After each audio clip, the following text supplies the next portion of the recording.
Hello buddy, welcome back to another episode of Just So I'm playing Dark Souls 2 Scholar of the First Sin Dexterity build. Last episode we ran into even more complications when it comes to getting the final weapon that I still need. And thus, we are now required to beat all of the freaking 4 great people. Because of reasons. Because of some very stupid reasons, so... So be it. I don't care anymore. I know what I need to do, and that is all that I should really focus on.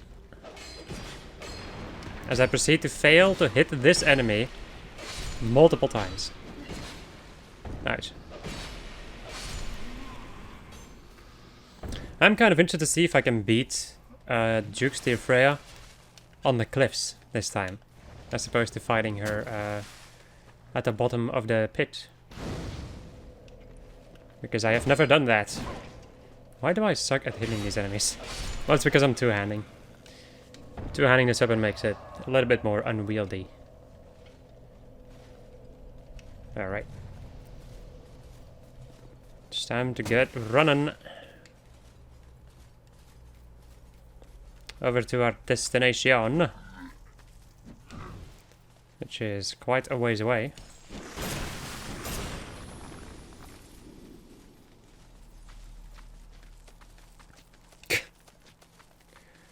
And there goes the supersonic hollow. Alright.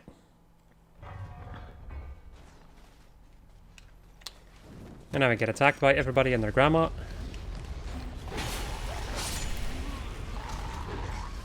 God damn it. Ouch. Ah, the bitch is here. Goodbye, my friends. Well, I would say that. You know, if these enemies weren't such a big pain in the butt. I think I'll just go and kill these guys, though. Because otherwise they're gonna be a real big pain. There we go. Goodbye. Otherwise I might actually get... I don't know. Blocked in some kind of a way, and then I'll get one more combo by the people who are running behind me. Which has happened quite a lot in the last new game.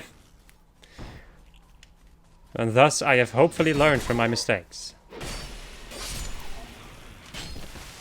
How can you fire that bow so ridiculously fast? It's cheating.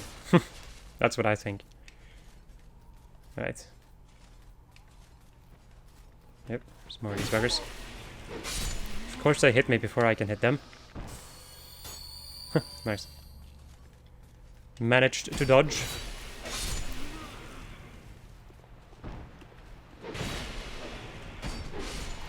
I did just notice something, I think. Yeah. I had this ring equipped because I wanted to get more soul intake, but that's not going to matter anyway. So I'll just go and equip my poise ring again. That way I get don't get stun locked as fast. Right. Let's go and shoot the dumb freaking necromancer. Well, I would say that. But she proclaimeth otherwise.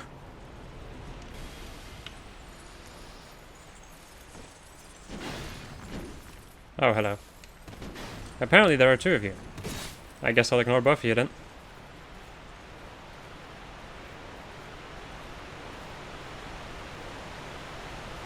And just go straight for the skeleton lords. The lord. Right. Just go and buff my weapon. And let us begin.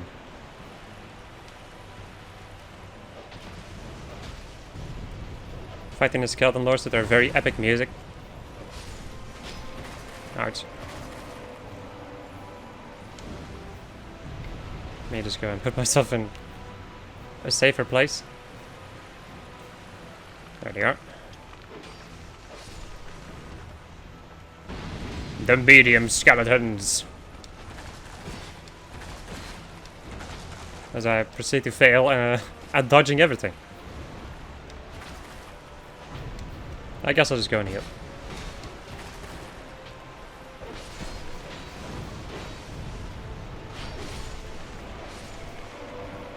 Go.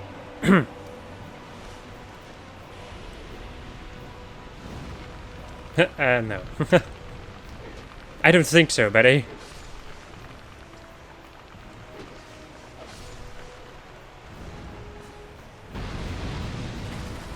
Okay. Oh, hello.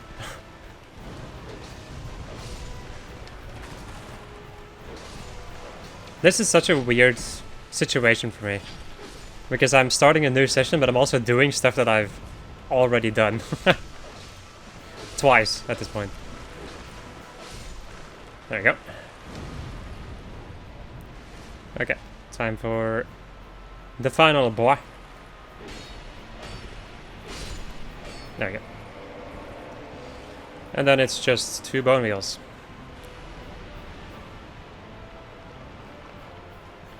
Hello.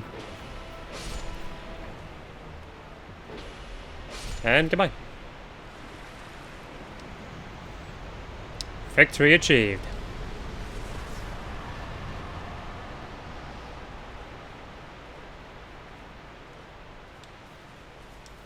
And now we get to wait.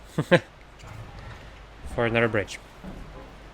I was thinking about maybe speeding all of this up in editing. Well, I think that's a pretty decent idea though. Just because I've already done this once, so yeah. I guess I'll just see how it goes. Future me can decide. He's probably gonna skip everything.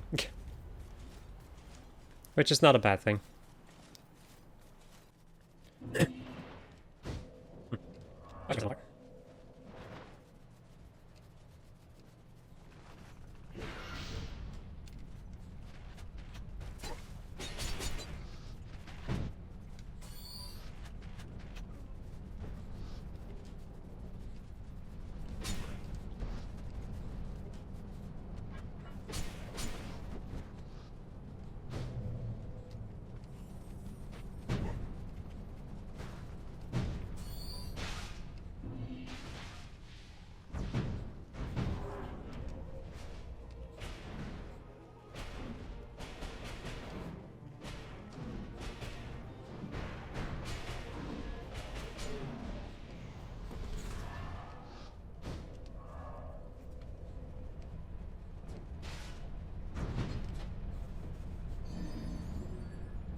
Because after...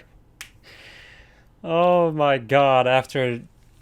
Ugh, well, you know, it didn't take me too long, but it was not fun. Let me go and buy this weapon. Let me also go and take a look at what you can also get, actually. So Bountiful Sunlight, Wrath of the Gods, Great Magic Barrier, and Great Chaos Fireball. I wonder which Covenant this one drops. I don't know. I also don't care. But this is also, like, the Crescent Sickle is gonna be a magic weapon, so I'm also gonna have to go into New Game Plus with magic. But it's fine, though. I kind of expected that this was gonna be a thing that I was gonna have to do anyway. Well, maybe not. I have no idea. We'll have to see. I'll have to do some research after this one. My good freaking lord, I'm so happy that I don't have to do this anymore. But it totally depends on how... Well, we'll see in a moment. I'll go and take a look at something. God dang it. Because I think even in my strength playthrough, I didn't upgrade all of the weapons. Because I... Like, at the absolute end of my recording session, I also had... I think it was a Rampart Golem lance. I still needed to grind for it, right? That was like at the literal end of everything. I still needed to grind for the Rampart Golem lance. And I think I got that one, but I didn't upgrade it because it was already the end of the game, and then I'm like, yeah, I don't need this. I was also very much tired of grinding at that point, so... And I would say that the same is happening at this point. So one of the things that I changed is actually equip armor that has poise, so that I wouldn't get knocked around as much. Which definitely helped me around, though. Like, that definitely... That made some of the things that I was dealing with a lot better. Alright, and this poise ring can stay on. Alright, let's go and get my beautiful little hat. And let us go back over to Majula and see if we can upgrade this weapon.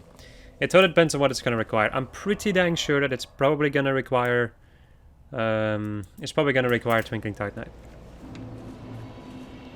But it could also just require normal Titanites, in which I would be very happy, because that would mean that I've actually upgraded all the weapons this time. It's time to do the big ol' show off in a moment. Which is going to be quite interesting. Alright. Hello. Yes. Reinforce. Twinkling Titanite. Well, I'm not gonna upgrade this weapon then. I'm sorry, but if I want to upgrade this weapon, I would have to go all the way over to the Dragon area in this new game, and I am not in the mood for that. And thus, I will not do it.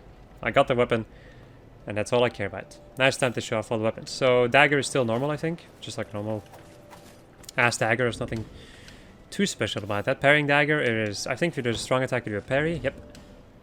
The mannequin knife. I think the mannequin knife is definitely one of the better of the daggers. That's 150 crits, does bleeding damage. It looks absolutely glorious. It's one of my favorite looking weapons. Or at least one of my favorite looking daggers in the game. The Royal Dirk, which attacks like a curved sword in a certain way. Or a certain straight sword, I think, has this moveset.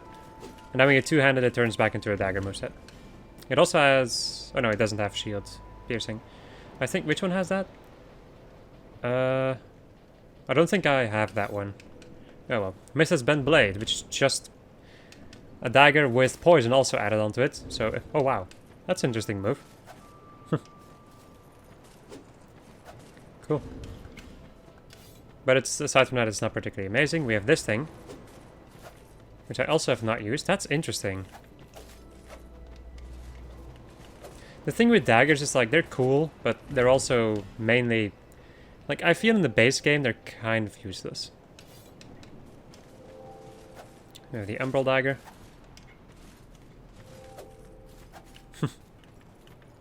Oopsie, that's the wrong thing to do. What does this one do? It does 130. Oh no, this is the S-scaling one also. Okay, I see. We have the Ashen Warrior Sword, which has some pretty craptacular durability, but oh well. Aside from that, it does have a nice moveset. Okay, Puzzling Stone Sword, which looks absolutely amazing. I think this is also a pretty decent weapon. It's not too bad. But when it comes to its damage output, it's kind of bad. The Fume Sword, which is a weapon that I've used quite a lot when I was grinding. And I think at some point at the end of the game also. The Ivory Sword Straight Sword, which is I think I've already shown this off, but this thing is really cool. Because it turns into a magic blade when you use it. Which in my opinion is freaking awesome. And the strong attack shoots out a freaking magic beam thing. Interesting. Flamberge, you've seen me use this weapon a lot. I really like the way that this weapon looks, and I also like it when it comes to its playstyle. Drangleic Sword is kind of the same, but then more damage and no bleeding, I think, and also a little bit less range, aside from that it's identical to the other sword. The Mirror Greatsword, which I think is also just a normal-ish greatsword. It has a little bit of a special moveset, I think. Since remember the strong attacks being a little bit different. Yeah, it has one like that, and then, yeah. We also have the old one, which is just bragging rights weapon, really. Doesn't look any different. Fights identically to the other one, just has less stats. And a little bit more scaling, though. Drakeblood Greatsword. You've seen me use this thing during the entirety of my New Game Plus adventure. I very much like this weapon. There's a lot of different damage types, and it just does a lot of damage in general. And it's just, like, easy to use also. Lois Greatsword, which I have not used at all. Huh. Interesting. Kind of works like an Ultra Greatsword in a certain way. Wow. This weapon is interesting. Holy crap. Probably should have used this a lot earlier. The Charred Lois Sword, which has fire damage added to it, and also has less durability, I think. Probably, yeah, 40 durability instead of 60. Interesting. Alright, the Zweihander, which is a weapon that I have used a little bit in the playthrough. It's just your standard Ultra Greatsword. Even though I have eventually noticed that it has more strength scaling than dexterity scaling, but oh well, so be it. This weapon, what's this called again? The Drakewing Ultra Greatsword. Which is a weapon that I can get behind. It's not amazing, but it's fine. I have the special move, which is this, which does do a decent amount of damage. I have the Ivory King Ultra Greatsword, which does magic damage, and also a lot of bleeding damage. I did not notice the bleeding damage before. Aside from that, fights like any old, well, not any old, but most Ultra Greatswords. And when you're two-handed, you start using magic for your attacks. Which is quite interesting. But it also uses up a lot of its durability, of course. Falchion. I have used this thing so much in this playthrough, and I absolutely love this weapon. Does bleeding damage, and does a sizable amount of damage, and also has a sizable amount of scaling. When it comes to dexterity, Shoto ignores a certain percentage of the enemy's shield. Aside from that, it's nothing too special. The Scimitar is basically like the base curved sword of the game. Mannequin Saber. Not that much reach, but a lot of damage, and a lot of bleeding damage. Monastery Scimitar, which has a lot of scaling, but has basically no reach. To the point that I even thought that the original NPC that was using this weapon was using a broken sword. It does have a special attack, which I've never even noticed actually. It has this beautiful little spin attack. Sorry, not Monastery, but this is the Melu Scimitar. Which, let me go and take a look at its scaling. It does do a sizable amount of damage. It's a pretty decent weapon. Okay, Warp Sword, which also does a sizable amount of damage. Has a pretty nice moveset. It's used in PvP quite a lot, I've noticed, and I can see why, because of its pretty good moveset. But aside from that, it doesn't have a lot of range, so don't really like it too much for that thing. Then we have the Spider's... What is the Spider's Fang? Yeah, Spider's Fang, which you can... It doesn't really do a lot of damage. Does it do poison? No. But the thing you can do is use its strong attack to throw out a globule of spider webs, and they're going to slow down your enemy by quite a lot. And then we have Ilium Lois over here, the weapon that took me a lot of grinding, where if you use its strong attack, you can actually heal one of your allies. If you hit if you hit one of your allies with this attack, you will heal them, which is interesting. The Murakumo, you've seen me use this weapon quite a lot also, I think. I would say when it comes to dexterity, like big dexterity weapons, this is one of the best ones you can have. I very much like the moveset, and I also like the damage. The Arc Sword is... I think that the Arc Sword has better scaling than the Murakumo. We're gonna take a look. 182, yeah, it has better scaling, so it's in the end gonna do more damage if you focus mainly on the... Well, actually no, if you focus on both, I think, both dexterity and strength. They have the Curved Dragon Greatsword, which I don't like as much. I like this moveset quite a lot, like the normal R1s. When you do the strong attacks, you'll do some wind shenanigans, and when you two-hand the weapon, it does this attack, which I don't really like too much, and it's a little bit slower than the other weapons, which kind of makes me not like it that much. And then we have the katanas, where we begin with the basic katana, the Uchi katana, which just has its basic moveset, I think. The washing pole, which has 20 durability, but a lot of freaking reach, and also does quite a lot of damage. And it also inflicts bleed, I think, no? No, that's in another game. The black steel katana, not that much range, but a lot of scaling and a sizable amount of damage. And I think also a special moveset. A little bit. A special strong attack in any case. Okay, the Chaos Blade, which is an interesting one. This thing can do a lot of damage, but it also damages the user in return. So if you want to use this weapon, you'll have to factor in the fact that you'll take damage yourself. I've used this weapon in Dark Souls 3, and it was actually pretty dang good. I'm not sure how good it is in this game. I'm not sure how much health it takes from you, and how much damage it actually... Well, it does do 250 base damage, plus another 174, so that's... It also does 160 counter damage, which is, I think, the most I've seen in this game. Interesting. The Manslayer, which is a little bit of a shorter katana, but it does poison, which is quite a nice little thing, since poison is so ridiculously strong in this game. Then the Berserker Blade, which doesn't really do anything too special, I think, and it doesn't have a lot of range.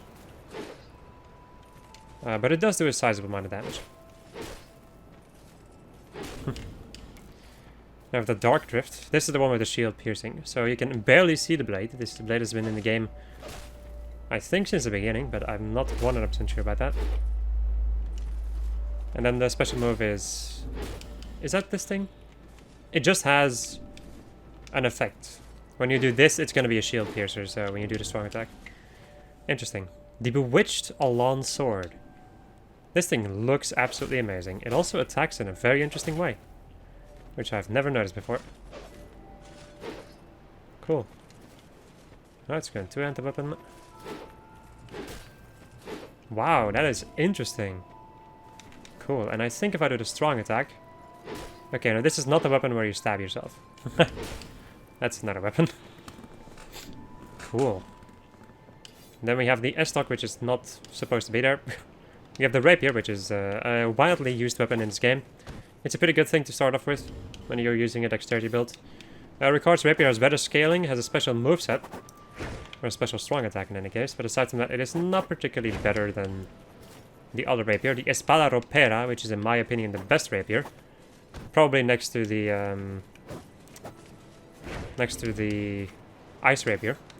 The Black Scorpion Stinger has no scaling, but does a pretty sizable amount of damage. Also has no freaking durability, but it does a lot of damage, and it also poisons the enemy. Spider Silk, no durability, but an S scaling. Does it do anything special, this thing? Let me go and see if I can... It also has shield piercing when you do the strong attack. Okay. You have the Ice Rapier, which does bleeding damage, and normal damage, of course, with a decent amount of scaling. The biggest thing that makes this weapon really good is its long range. It's, I think, the longest piercing sword in the game. When you use a strong attack, you also fire out a bolt of magic. Normal spear, just a normal spear, really. Nothing too special about this one. Winged spear, it's like the other spear, but then just better. Scaling is a lot better. It doesn't have a it only has piercing attacks, and not really horizontal attacks. The pike, which is even longer. When you do the strong attack, you you attack like you're using a lance. The partisan. This was one hell of a... Like, this is the best spear to use in Dark Souls 3. And this one also attacks horizontally. Okay, Stone Soldier Spear, which has a lot of range. I also really like the way this weapon looks. It's kind of like the Winged Spear, where it only has thrusting attacks, no horizontal ones. Pate's Spear, which does a sizable amount of damage also. And this one attacks like a lance a little bit. It's strong attack in any case. Chandler's Trident, which is a fun weapon to use. Works like a normal spear, has this like little spinning move. I'm not sure if it does anything. Aside from that, it's mainly the same as a normal spear, except for when you use the strong attack when two-handing, you can do the dance of the Chandlers. Which is a buff that will increase your attack and also the attack of people around you. York's Spear. I've never in my life used this freaking weapon and it looks bonkers. Attacks like a... That's interesting. So it attacks like a lance. Whoa. Hello. First lance attack and then this. That's intriguing. And strong attack is a big ol' spin. And then also that. Like a twin blade. Interesting. Halberds. Normal halberds. Nothing too special about it. You have the spin to win move and the other usual halberd moves. Then the same tier spear, which is one of the most interesting weapons in the game. You can do a lot of different types of moves with this weapon. When two-handing you use a twin blade moveset basically, and when one-handing you can do spear attacks and also halberd attack. Blue Knight's halberds, which looks amazing, but aside from that it's just like a normal halberd. Old Knight halberd does a lot of freaking damage but has craptacular durability. Science halberd, which doesn't really seem like it's amazing, but it's fine. It looks pretty dang decent also. And it does have a different moveset a little bit. That's intriguing. It's more made for stabbing. That's quite interesting. Then we have the Black Knight halberd, or the Black Knight glaive, which doesn't really have that special of a moveset. It does do fire damage, so that could very much be useful. The Roaring halberd, which is a weapon that actually does a lot of freaking damage. But it is once again still a halberd. So you still have to hit the enemy with the sharp part of your weapon, because otherwise you won't really be doing that much damage. Helix halberd. Not that much range. A very weird weapon. Its strong attack makes its thing extend, which does something. I have no idea. It seems like a little bit of a hidden mechanic of what it might actually do. The Great Scythe. Normal Scythe. I do not like the Scythe moveset in this game. Not as much as I like him in Dark Souls 3, so haven't really been using this too much. Aside from that, it works the same as with a halberd, where if you do not hit the enemy with a very specific part of your weapon, you're not going to do the max amount of damage that you can. Which kind of puts me off in a certain way. I don't like it that much. I do like the way that this weapon looks though. Alright, then we have the curved twin blade, for which we needed to go to New Game Plus 2 to obtain it. I think it's just like a normal twin blade. I don't think it's going to have anything too special going for it, even though it is a twinkling titanite weapon. Yeah, no, nothing. Anything special? Cause bleeding as a result, are easily worn and dulled. Wielded by a master, this dual tip is an unparalleled weapon that hardly allows a foe the opportunity to retaliate. It's not amazing. I'm not too big of a fan. Dragon Rider Twin Blade, however, I do like a little bit more. It is just like a normal Twin Blade, but it does magic damage. I think it does a sizable amount of poise damage also. That's the same as all other ones. Okay, I think it's the Rust one that I'm thinking of. That gives you more poise damage also. Okay, the whip. Good old basic whip. It's actually pretty dang decent, I would say. It's not bad in this game. Notched whip is even better because of its bleeding potential. Then we have the bloodied whip, which is basically a better normal whip. Then we have the spotted whip, which is a poison whip. And then we have the old whip, which does more damage against hollows. And also does the most amount of damage from all the whips. Then we have claws, which I have not used this entire playthrough, but that is also because I'm not too big of a fan of fist weapons in this game. Okay, and that is all of the normal weapons. Let me go and switch back over to my Drakeblood Greatsword. Let's go and take a look at the bows. So short bow allows you to, I think, shoot a little bit faster. Doesn't use as much stamina to shoot, but also does not have that much range.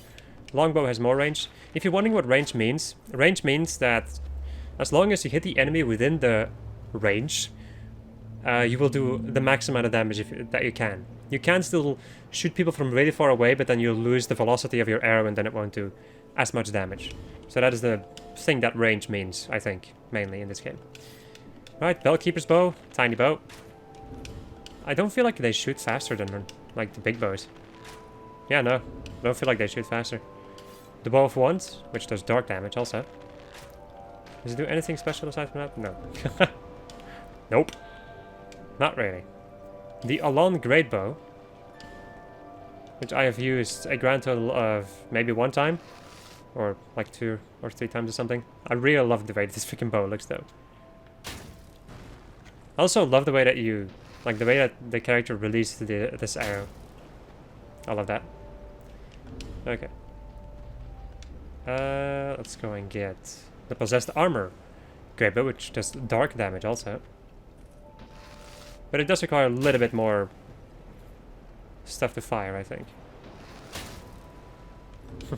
Cool. I love them. And that, my friends, is all the weapons that I collected. And basically all that I needed to do. The only exception to this is upgrading the curved twin blade, which I do not care about. It's not gonna be that good anyway. I can already see that it's not gonna be an amazing weapon. And I also sure as hell don't want to go to the dragon area again in this new game to just upgrade one weapon. It's not worth it. Well, some people might be thinking like, well, isn't like in general just not worth it to get this weapon? Probably, yeah. But I still wanted to get it, because you never know. And also that's the thing that I wanted to do, so... And I have done it. And thus I conclude another one of my my build playthroughs for Dark Souls 2. The end of this playthrough was one hell of a mess. Mainly, like the biggest reason why is just because I had no idea what the hell I was doing most of the time. That was my biggest issue. Yeah. It doesn't matter too much though. I managed to do it. I hope I made it at least semi-enjoyable to watch. And yeah. Next time that I will be playing this game, which will probably be some time again. But that's good, because then the game continues to be fresh to me. The next time that we're going to play this game, I'm going to be doing a sorcery build, which will be the first time that I've ever done a sorcery build in this game. I'm very interested to see what spells I can do, how powerful I can make myself, really. And I will have to first do some research, though. I'm going to have to make a giant list of stuff to collect. Well, I guess it's not going to be that giant of a list. I think the biggest thing that's going to... Like, the thing that's going to require the most amount of research is probably the spells. The weapons themselves, I already know which weapons I need to, well, I'll just have to say, whatever. I'm going to be doing research. I hope you enjoyed this episode and this playthrough of Just Heard When I was playing Dark Souls 2. Scholar of the First Sin Dexterity build, and you know what we're going to do next time that I'm going to play this game. Oh, I'm so happy that I'm done with this now. Now I can finally go and... Well, there's a couple of things I can do. Goodbye, friends.